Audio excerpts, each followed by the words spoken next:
이 방식이 유일한 집행 방법이라면 저는 이 법안을 지지하지 않겠습니다. 바로 민주당 상원의원 입에서 나온 말인데요. 몇 달을 끌어왔던 그 코인 법안, 클래리티 법안 이야기입니다.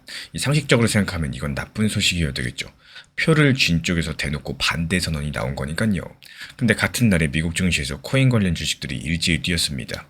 이 코인베이스는 장중한 때 12% 폭등했고 반대한다는 말이 나온 날 돈은 오히려 몰려들었다는 사실입니다. 반대가 나오면 악재라는 상식이 이날 하루는 통하지 않은 건데 오늘은 이런 이상한 하루를 처음부터 끝까지 순서대로 풀어드려 보도록 하겠습니다. 어제 영상 보신 분들은 지금 좀 불안하실 수 있겠습니다. 어제 전해드린 소식이 뭐였습니까?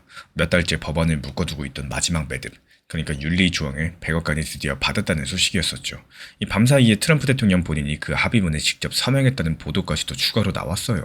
그래서 다들 이제 되는 건가 이렇게 생각을 했는데 하루 만에 지지하지 않겠다는 민주당 측 의원 발언이 나온 겁니다. 어렵게 묶은 매듭이 또 풀리는 건가 이런 불안감들 당연하겠습니다. 근데 이 하루 사이에 정확히 또 무슨 일이 있었는지 시간표를 다시 깔아보면요.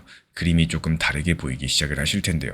먼저 월요일 밤이었죠. 이 백악관 측에서 윤리조항 문안에 합의했다라고 발표가 나왔습니다. 여기까지는 우리 구독자분들도 알고 계실 텐데 그 문안에 대해서 공화당 일부 의원들에게 보냈었고 여기까지가 어제 영상에서 말씀드린 내용입니다. 근데 문제가 뭐냐? 그 봉투 안에 뭐가 적혀 있었는지 그때까지는 아무도 몰랐다는 거예요. 근데 다음 날인 화요일 그 봉투가 열리기 시작을 합니다. 이 공화당의 케빈 크레이머 상원의원이 자기 계정에 이렇게 올렸어요. 윤리 문안에 합의가 이루어지고 있더라고요. 집행 권한은 각 주의 법무장관들이 아니라 연방 법무부가 갖는 쪽이다. 거의 다 왔다. 협상을 이끌어온 버니 모레노 의원은 같은 설명을 내놨습니다. 백악관이 내민 안의 알맹이가 처음으로 공개될 순간이고요. 이 규칙을 누가 집행하느냐? 그 답은 연방 법무부 단독. 그리고 같은 날 민주당의 안젤라 엘스브룩스 상원의원이 응답을 합니다. 크립토 전문기자 엘리노 테렛이 전달한 내용인데요. 진지하지 않은 제안이다. 이것이 유일한 집행 방식이라면 법안을 지지하지 않겠다라고요. 근데 이 발언 자체가 여기서 끝나진 않습니다. 바로 뒤에 이 문장이 붙어 있어요. 우리는 이 제안을 출발점으로 삼아서 모두에게 책임을 물을 수 있는 합의에 도달하도록 계속해서 협상하겠다라고 합니다. 같은 날 두 사람이 더 마이크를 잡습니다. 미국의 나라 국간을 책임지는 재무장관 스콧 베센트. 블룸버그 보도에 따르면 이렇게 말을 했어요. 클래리티는 지금 1야드 라인에 있다라고요. 미식축구 용어인데 이 골과 바로 앞에 1야드, 그러니까 1m도 남지 않았다는 뜻인데요. 국내 기사에서는 마지막 관문에 다다랐다 이렇게 번역돼가지고 나왔죠. 그리고 미국 상원의 표결 일정표를 쥔 사람, 이 공화당 원내대표 존 툰, 폴리티코 기자가 전한 발언은 온도가 조금 다릅니다. 통과 여부에 대해서는 민주당이 표를 확보해줄 수 있느냐 여기에 달렸다라는 거고 낙관했다가 비관했다가 다시 낙관으로 바뀌었다라고 기자의 언급이 나오면서 합의에 이를 가능성은 충분하다라고 본다라고 했습니다. 다만 상황은 바뀔 수 있다라고 해요. 또 1시간 안에도 바뀔 수가 있기 때문에 여기까지가 지금 의원들 계정과 지면에 실린 문장들 그대로입니다. 제 생각은 아직 한 줄도 안 넣었어요. 근데 이상하지 않으신가요?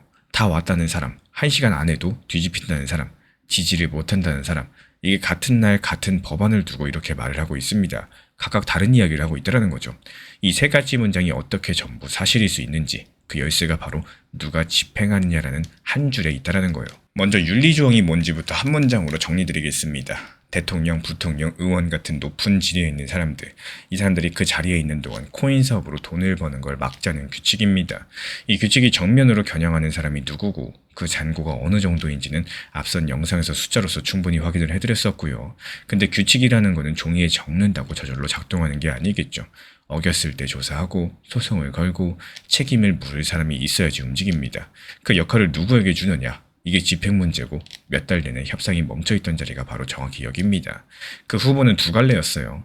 첫 번째로 연방 법무부, 미국 전체의 수사랑 소송을 총괄하는 부처인데 이 부처의 장관을 임명하는 사람이 바로 대통령입니다. 다른 하나는 주 법무장관들. 이 미국은 50개 주마다 법무장관이 따로 있고요. 이 사람들은 대부분 그 주의 주민들이 직접 뽑습니다. 대통령이 임명하지도 않고 자를 수도 없습니다. 이 차이가 보이시나요? 한쪽은 대통령의 인사권 안에 있는 기관 하나, 다른 쪽은 대통령 손이 닿지 않는 기관 50개입니다. 사실 이 싸움에 대해서 지난달에 이미 한번 벌어졌습니다. 그때 협상 테이블에는 이런 장치가 올라와 있었어요. 연방 법무부가 이 규칙을 제대로 집행하지 않으면 주 법무장관들이 법무부를 상대로 소송을 걸 수 있게 하자. 말하자면 바깥에서 누를 수 있는 비상벨이죠. 근데 백악관과 공화당이 그 비상벨을 빼자고 했고 민주당은 거부했습니다. 거부한 이유가 오늘 이야기의 심장인데요. 법무부 장관의 인사권을 쥐인 사람이 바로 이 규칙의 단속 대상 1순위라는 겁니다. 그러니까 법무부만 맡기면은 결국 돌고 도는 구조가 된다는 건데, 짧게 비유드리자면 음주 단속은 하겠다는데 단속반의 인사평가를 운전자가 매기는 회사인 셈입니다. 그 단속이 제대로 되겠느냐? 민주당의 걱정이 정확히 이겁니다. 그리고 이번 주 공개된 백악관 안은 바로 그 비상벨이 빠진 안이었습니다. 그럼 여기서 엘스브룩스 의원의 반대는 정말 문을 닫은 걸까요? 지금부터는 그 문장들 사이의 간격들을 제가 줄자로 재본 대목입니다. 발언을 다시 한번 살펴보자면은 앞부분은 진지하지 않다. 이 방식뿐이라면 지지 못한다. 또 뒷부분은 출발점으로 삼아서 계속 협상하겠다. 헤드라인은 앞문장으로 뽑히지만 협상에서 진짜 정보는 뒷문장에 있습니다. 이 판을 깨고 나가는 사람들은 계속해서 협상이라는 단어를 쓰지 않겠죠. 이 조건으로는 못 산다는 말은 거래를 끝내는 말이 아니라 값을 다시 부르는 말입니다. 그리고 이 의원이 서 있는 자리가 상당히 중요한데요. 지난 5월달 이 법안을 상임위에서 본회의로 올려보낸 민주당 의원은 딱 2명이었습니다. 저희가 지난 영상들에서 민주당 협상파 두삼이라고 불렀던 그 두 사람이요. 엘스브룩스 의원이 그 중에 한 명입니다. 문을 잠그려는 사람이 아니라 열쇠 값을 부를 수 있는 위치에 있는 사람이란 뜻인데요. 근데 제가 오늘 진짜 소름이 돋았던 지점은 따로 있습니다. 어제 영상 말미에 앞으로 3가지를 지켜보자고 말씀드렸었죠. 먼저 첫 번째로 합의문이 얼마나 빨리 공개되는지, 두 번째로 그 문서의 집행 주체 한 줄에 뭐라고 적혀 있는지, 세 번째로 민주당 협상파의 첫 번째 반응은 무엇인지. 이 중에 둘째 칸과 셋째 칸이 하루 만에 채워졌습니다. 둘째 칸의 정답은 연방 법무부 단독, 지난달에 민주당이 거부했던 바로 그 답이 다시 나온 거였고, 셋째 칸의 정답은 진지하지 않다였고요. 어제 영상에서 집행이 연방 단독 쪽에 가까울수록 민주당 표가 다시 떠날 위험이 있다라고 말씀을 드렸었는데, 그 경로에 하루 만에 불이 들어오게 된 겁니다. 이 뉴스가 우연히 튄 게 아니라 몇 달째 같은 자리에서 같은 문제로 부딪히고 있다는 뜻이겠죠. 그리고 한 가지 더 있습니다. 같은 날 나온 이 두 발언의 온도차요. 재무장관 측에서 1야드 남았다라고 했고요. 원내대표는 1시간 안에도 뒤집힌다고 했습니다. 모순 같지만 그 직업을 보면 풀립니다. 재무장관이 말을 거는 상대는 시장입니다. 시장을 안심시키는 게 일이죠. 원내대표가 말을 거는 상대는 표입니다. 표를 세는 게 일이죠. 이 표는 정말로 1시간 안에 움직입니다. 그러니까 두 가지 문장을 겹쳐 읽으시면은 지금 상황이 정확하게 나오게 되는데요. 골문까지는 정말 가깝다. 근데 미식축구에서 골라인 앞 1야드는 수비가 가장 두껍게 서는 자리다라고요. 이 베센트 장관이 고른 표현이 본인 의도보다도 더 정확했던 셈이겠죠. 그럼 시장은 이 하루를 어떻게 저점했을까요? 제가 영상을 준비하는 시점에 장중 숫자 기준이기 때문에 마감 숫자는 조금 달라질 수 있겠지만, 코인베이스가 한때 12% 상승, 로빈후드가 8% 상승, 스테이블코인 회사 서클과 거래소 블리쉬가 7% 상승, 채굴사 마라가 6%, 그리고 스트레치가 4%, 샤프링크 2%로서 이 코인 관련주가 줄줄이 상승을 했고, 시장의 전체 몸값도 하루 사이 90조 원 넘게 불어났습니다. 여기서 순서 하나는 정확히 해드리자면요. 이 급등의 방화세는 반대 발언이 아니라 그 전날 밤 여기서 나온 백악관 합의, 그리고 대통령 서명 소식이었다는 겁니다. 그러니까 지금 시장은 먼저 합의 소식에 돈을 넣었고요. 다음날 반대 발언이 나온 뒤에도 그 베팅을 크게 거두지 않은 겁니다. 헤드라인의 앞문장이 아니라 뒷문장을 읽은 거죠. 물론 이날은 아시아 반도체랑 AI 주식에도 훈풍이 분 날이기 때문에 이 상승이 전부 다 법안 덕이다 이렇게 못 박을 순 없겠습니다. 코인 쪽 숫자도 살펴보겠습니다. 비트코인은 9,800만 원대까지 올라왔고요. 지난달 중순 이후에 처음 보는 자리입니다. 그리고 이날 큰 코인들 중에 유독 눈에 띈 게 바로 XRP였죠. 한 달 가까이 번번이 막혔던 1680원 언저리 여기 뚫어버리고 장중에 1710원대까지 갔습니다. 지금은 1700원대 라인 초반까지 내려와 있는데, 해외 매체 집계로서는 시가총액 상위 50개 코인 중에 세 번째로 많이 오른 날이었어요. 왜 하필 XRP가 이렇게 크게 반응을 했느냐? 이 법은 코인마다 어느 감독기관 소속인지를 정해주는 법이고, XRP는 바로 그 소속 문제로 몇 년을 법정에서 보낸 코인입니다. 그래서 리플 XRP가 가장 큰 수혜를 볼 수밖에 없겠죠. 그럼 앞으로는 어떻게 될까요? 이 승부처는 날짜가 아니라 문서입니다. 루미스 의원 측이 며칠 안에 윤리조항 초안을 공개하겠다고 했었는데, 그 초안의 집행조항에 뭐라고 적혀있느냐? 이게 사실상 전부인데요. 연방 법무부 단독이라는 문구가 그대로 실려 나오면은 8월달 첫 주 휴회 전에 표결을 밀어붙이기는 어렵다라고 보고, 반대로 초안의 바깥 견제 장치가 어떤 형태로든 붙어 나온다거나, 아니면 공개 직후에 며칠 안에 협상파와 수정 협상이 실제로 굴러간다. 그렇다면 휴회 전에 표결 시도가 기본적인 경로가 될 겁니다. 그리고 이렇게 보고 있는 근거는 총 3가지인데요. 먼저 엘스브룩스 의원 본인이 계속해서 협상을 명시했었죠. 나가는 사람의 언어가 아닙니다. 두 번째로 일정표를 쥔 툰 원내대표가 상정 가능한 합의에 도달할 수 있다. 이렇게 판단을 유지하고 있는 상황이고, 재무장관까지도 전면에 나설 만큼 행정부가 총력전입니다. 이 세 번째로 돈의 채점인데요. 주식과 코인과 이 베팅 확률이 같은 방향성으로 움직였다는 거. 시장은 지금 이 클래리티판을 진전으로 읽고 있기 때문에 강력한 호재가 될 수가 있다는 거예요. 작년부터 눈치채신 분들 많이 계실 겁니다. 이 트럼프 행정부 들어서면서요. 이제는 차트만 보고 타점 접근하는 시대 끝나가고 있습니다. 추후에 미국 정권이 바뀐다면 어떨지 모르겠지만요.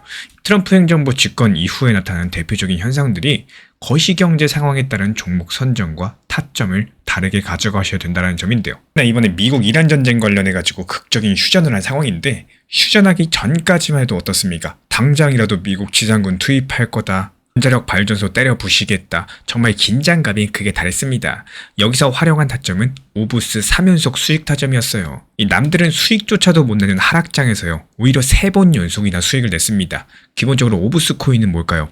중동 전쟁이 심각해질수록 상승하는 테마를 가지고 있었기 때문에 이 타점 활용하기가 상당히 편합니다. 이렇게 1차로 타점 활용해서 수익 냈었고요. 종목 선정 드리면서 이 종목이 왜 상승할 예정이고 어떤 테마랑 어떤 거시경제를 배경으로 선정했는지까지도 말씀을 드렸습니다. 그리고 2차로 다시 한번 오브스 타점을 선정 드릴 때도 역시 마찬가지로 그 당시에 시장이 하락하는 이유가 뭐였는지 그럼에도 불구하고 다시 재매수 타점을 드리는 이유까지도 말씀드리면서 2차 타점 또한 완벽하게 수익 달성했고요. 다시 3차로 오브스 추천드릴 때 현재 가격에 매수하는 게 아니라요. 오히려 저점 라인을 잡아드려가지고 지정가 매수까지 말씀을 드렸고 완벽하게 지정가 찍고 매수 체결되면서 목표 가격까지 안전하게 도달하고 또 수익 완료까지 했습니다.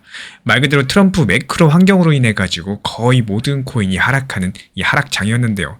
이렇게 테마 하나만 잘 알고 있어도 손쉽게 수익을 낼 수가 있었다는 거죠. 그냥 단순하게 모든 코인에 대해서 차트만 봤었다면은 애초에 오브스라는 코인이 어떤 코인인지 어떤 테마를 가지고 있는지조차도 몰랐을 겁니다. 그리고 그 이후에 극적인 합의가 체결되면서 속보로서 빠르게 전달드렸고요. 그렇다면 이렇게 합의가 체결됐으니까 다시 오브스 코인 들어가야 될까요? 아닙니다. 엄연히 시장 매크로 환경, 이 테마가 바뀌었다는 거예요. 그래서 이 트럼프 집권하면서부터 단순 차트만 보면 안 된다는 겁니다. 시장 성격을 알고 단순하게 한 가지 종목에 대해서만 매수 매도를 반복하시는 게 아니라요. 그 시장 상황에 맞게 접근해가지고 종목 선정도 바꿀 줄 알아야 된다는 거예요. 결국에 이런 시장에 맞춰가지고 급등 가능한 종목들 비싼 가격에 매수해서 그리고 더 비싼 가격에 매도까지도 완벽하게 마치고 나왔습니다. 기본적으로 암호화폐 포트폴리오는 투트랙 전략을 추천드리고 있어요. 가장 먼저 비트코인이나 리플 XRP 이런 메이저급들에 대해서 중장기 비중에 대해서 유지하시면서 그대로 가져가시되 중간중간 알트 시장이 반등 기미를 보일 때마다 잉여 자금들 활용해가지고 수익을 낼 수 있다면 그 수익금으로 중장기 포트폴리오의 계좌 투자금을 늘리셔도 되고요. 또 개인적으로 가족분들과 밥을 먹거나 옷을 사입거나 여러가지 개인적으로 따로 활용하셔도 좋습니다. 다만 이런 알트 장세가 매번 나오는 게 아니죠. 알트코인 하락장도 분명히 옵니다. 하락장에서는 확률이 높은 경우에만 말씀을 드리고 있기 때문에 매일매일 타점을 드릴 수가 없어요. 그래서 지금같이 20%, 40% 상승하는 장세는요. 당연히 기회의 장세인 거고 이때 열심히 공부하셔가지고 얻은 수익으로 다방면에 활용하시고요. 또 혼자 하셔도 좋고요. 우리와 함께 하셔도 좋습니다. 문자 메시지나 텔레그램으로서 전달 도움 드리고 있고 이것 외에도 저희 채널 차원에서 기본적인 타점을 잡는 방법, 언제 사야 되는지, 언제 팔아야 되는지 그리고 거시경제 상황을 봤을 때 앞으로 어떻게 전개가 될 것인지 자세하게 영상 강의로서 풀어드리고 있기 때문에 쉽게 말씀드려가지고 고기를 잡아드리는 것뿐만 아니라요. 고기 잡는 방법까지도 같이 알려드리고 있습니다. 그리고 가장 중요한 점 이것만큼은 명심해주세요. 저희 채널이 투트랙 전략을 강요드리는 게 아닙니다. 각자의 매매 패턴이 있는 거고 모든 매매 패턴을 존경하고 존중드립니다. 이렇게 말씀을 드리고 있는 이유는요. 이 투트랙 전략이라는 방법이라는 게 존재하고 있고 수익을 낼 수 있는 방법 중에 하나이기 때문에 관심 있으신 분들만 현재 보이는 번호로 문자 신청 주시면은 우리와 함께 하실 수 있습니다. 하고 싶으신 분들만 하시고요. 안 하실 분들은 안 하시면 되는 겁니다. 영상 보시면서 따라와 주시고 구독과 좋아요만 부탁을 드릴게요.